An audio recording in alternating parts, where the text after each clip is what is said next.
नमस्ते बच्चों, आज हम परिसर अध्ययन का पाठ 4 दिशाएं और मानचित्र के बारे में पढ़ेंगे। बच्चों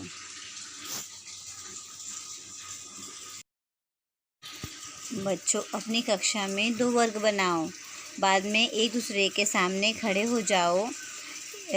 सामने खड़े होकर आप निम्नलिखित प्रश्न के उत्तर बताओ। वर्ग का श्यामपट्ट तुम्हारे किस ओर है? वर्ग का मुख्य दरवाज़ा तुम्हारे किस ओर है? बच्चों, शिक्षकों की मेज़ तुम्हारे किस ओर है? अपने और सामने वाले विद्यार्थी के उत्तर भिन्न भिन्न है ना, ऐसा क्यों? मान लो कि श्यामपट्ट आपके दाईं ओर है तो सामने वाले विद्यार्थी के बाईं ओर होगा। हाँ बच्चों, उसी तरह श्यामपट्ट मुख्य दरवाज़ा आपके सामने है तो सामने वाले विद्यार्थी के पीछे होगा। इसी तरह ये सभी प्रश्न हर विद्यार्थी के स्थिति के अनुसार अलग अलग होते हैं, अतः यह निश्चित कर पाना संभव नहीं है। इसीलिए हमें दिशाओं का ही उपयोग करना पड़ता है बच्चों।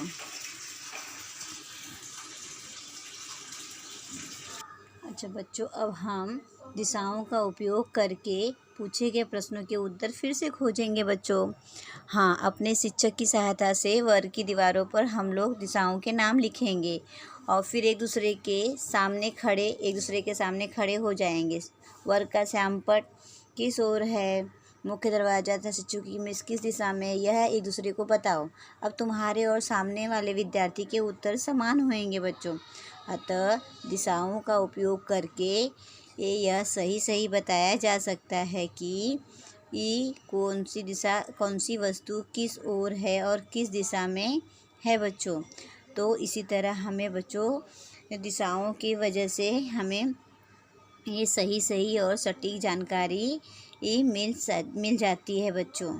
इसलिए हम लोग दिशाओं का ही उपयोग करके ही हर काम कर सकते हैं बच्चों। हम दिशाओं को पहचानना इस चित्र के द्वारा हम सीखेंगे बच्चों। देखो, पूर्व, पश्चिम, उत्तर, दक्षिण, ये हमारी 4 दिशाएं हैं। हम इन्हें कैसे पहचानेंगे? सूर्य जिस दिशा में उगता है बच्चों वह पूर्व दिशा होती है। सूर्य जिस दिशा में अस्त होता है वह पश्चिम दिशा होती है। पूर्व तथा पश्चिम दिशाएं हम एक दूसरे के आमने सामने होती हैं।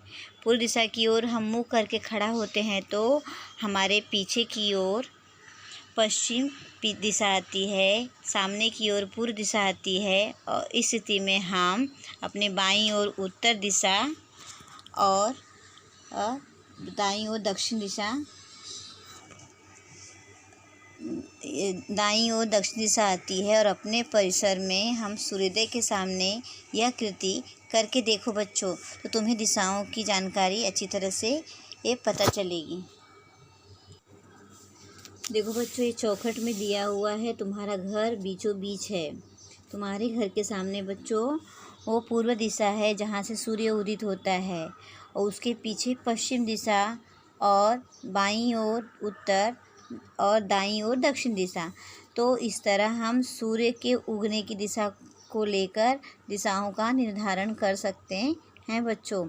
और तुम्हारा घर कहाँ किस दिशा में स्थित है यह हम जानकारी हासिल कर सकते हैं। तो सभी लोग अपने घरों का निरीक्षण करेंगे बच्चों। क्या बच्चों तुम जानते हो कि प्रतिदिन सूर्य उगता है और अस्त होता है, इसीलिए दिशाओं का हम निर्धारण कर सकते हैं। मनुष्य सूर्य का दिशाओं का निर्धारण करने के लिए मनुष्य क्या करता है? सूर्य का उपयोग करता है। देखो बच्चों, यह दिक् सूचक यंत्र है, इसको चुंबकीय सुई बोलते हैं।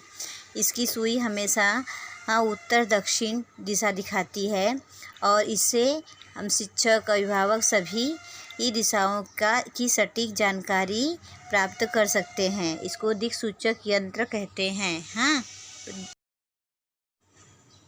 इस चित्र में पूर्व दिशा दी गई है बच्चों और इस चित्र के आधार पे कुछ प्रश्न पूछे गए हैं और उस प्रश्नों का उत्तर तुम्हें ये देना होगा।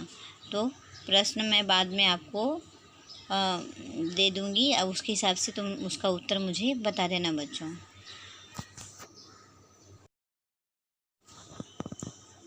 बच्चों, मानचित्र में दिशाओं का उपयोग किस तरह हम लोग करते हैं वह ध्यान से देखो। इस चित्र में मानचित्र में दिशाएं दी हुई होती हैं और उसके लिए मानचित्र में दिशा चक्र भी दिया रहता है बच्चों। उसी के द्वारा ही मानचित्र की दिशाएं हम लोग निश्चित करते हैं।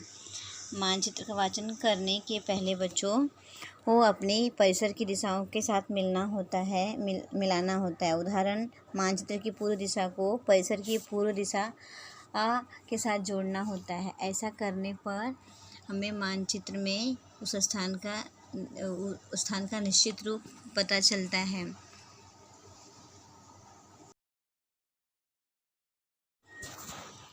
यह देखो बच्चों, यह हमारी ही सुंदर बृहन्मुंबई है और इसमें देखो सारे नक्शे में अच्छे से स्थान दिखाया गया है। इसमें तुम कहाँ रहते हो, अपना स्थान अच्छी तरह से ढूंढो बच्चों।